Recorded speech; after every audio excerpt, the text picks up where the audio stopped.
campaña en la escuela de concientización de la gente que esté dispuesta a donar, y pues es lo lógico. O sea, yo siento que si tienes un accidente, bueno, pues que alguien más aproveche las partes que se puedan aprovechar.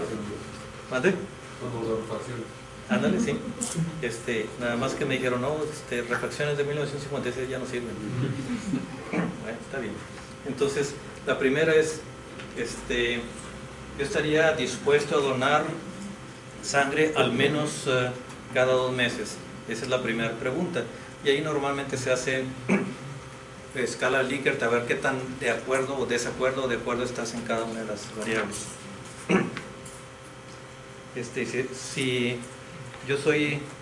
Si presencio un accidente de tráfico, no estoy dispuesto a donar sangre a la víctima.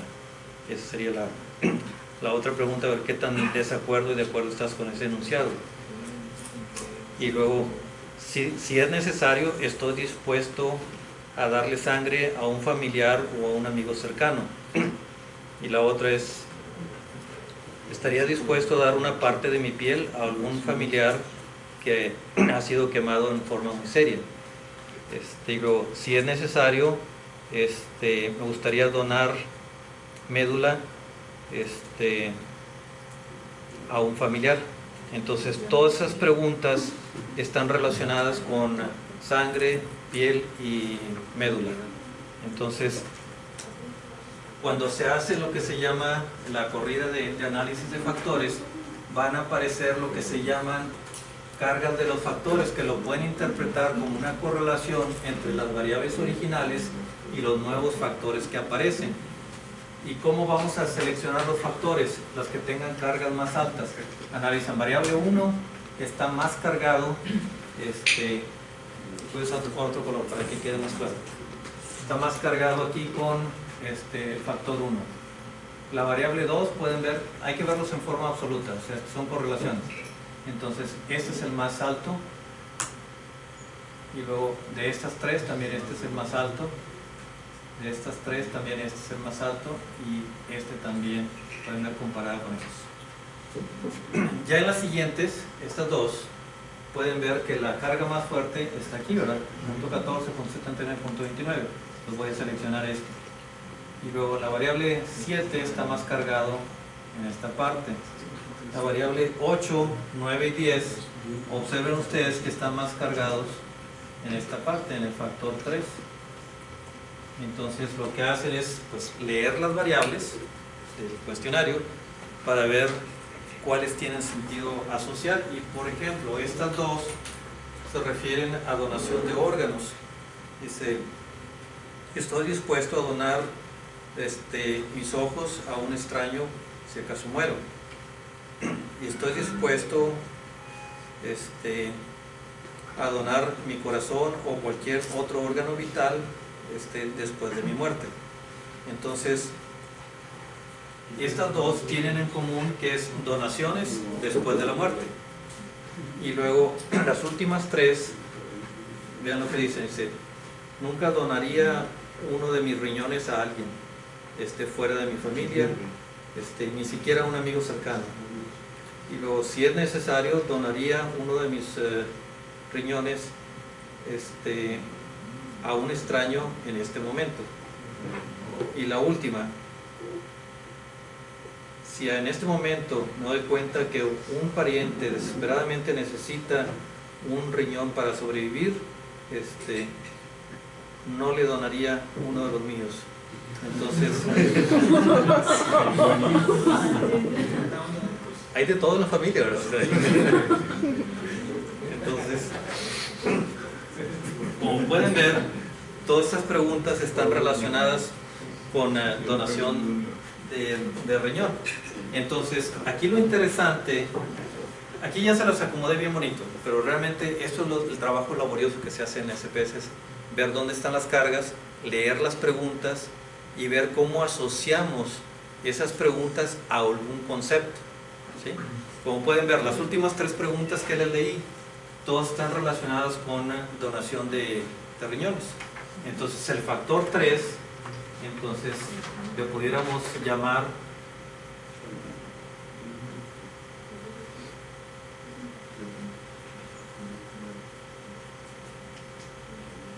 donación de riñones. Y luego el factor, otro, las variables 6 y 7, era donación de órganos después de la muerte. Entonces lo podemos poner algún nombre que represente eso. F2.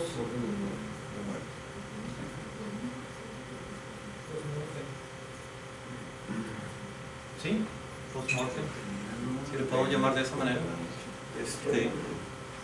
Y la primera, estaban todas relacionadas con donación de sangre, piel y ¿qué más decía? Médula, ¿verdad?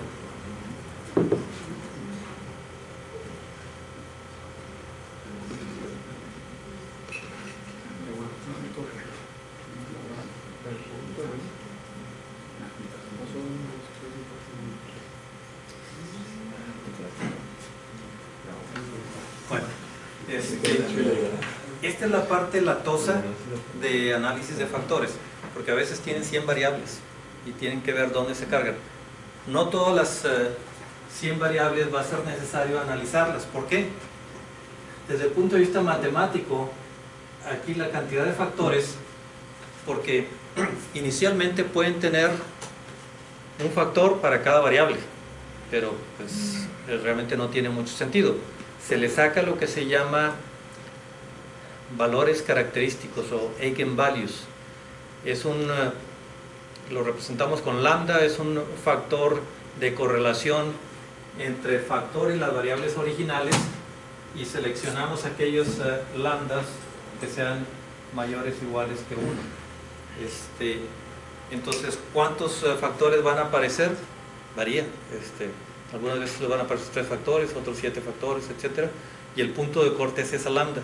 Entonces, tal vez, si se meten un poquito a la parte matemática, les va a decir, cuando lambda sea mayor que 1, entonces pasa el factor. Si es menor que 1, ya no aparece como significativo. Entonces, a lo mejor con 100 variables que están analizando, pues las últimas 50 ya no fueron relevantes. Entonces, nada más tenemos que trabajar con 50 y ver dónde están estas cargas. Entonces, lo latoso es estar viendo cada uno de los factores que aparecieron y la variable 1, dónde tiene más carga, y lo vamos marcando. Esa es la parte más tediosa. Afortunadamente, algunos paquetes ya se los dan agrupados. El riesgo es el siguiente. A lo mejor es que el paquete no es inteligente, o sea, simplemente agarra el más alto de las cargas de los factores. Pero habrá situaciones donde tienen, por ejemplo, .79 aquí y .78 aquí. Entonces, sí, matemáticamente es más alto pero a lo mejor tiene más sentido otro. Ahí es donde entra el criterio del investigador para ver dónde lo acomodo. Y esa es la parte fina, que es lo que ustedes tienen que hacer.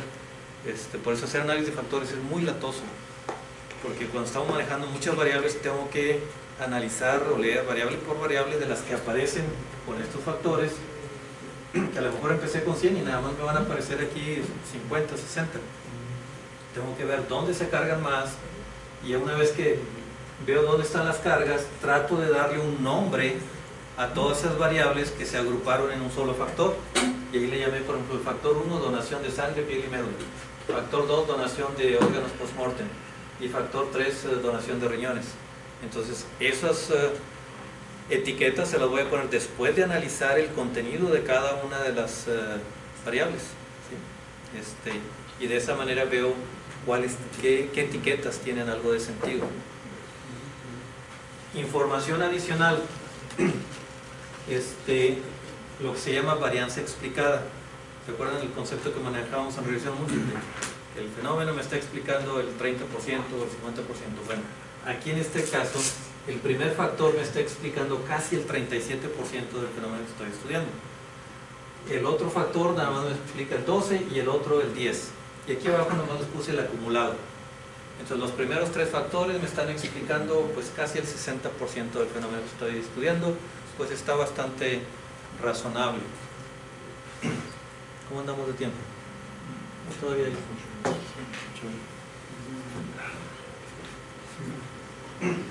Todavía tenemos como 2 horas. Bueno.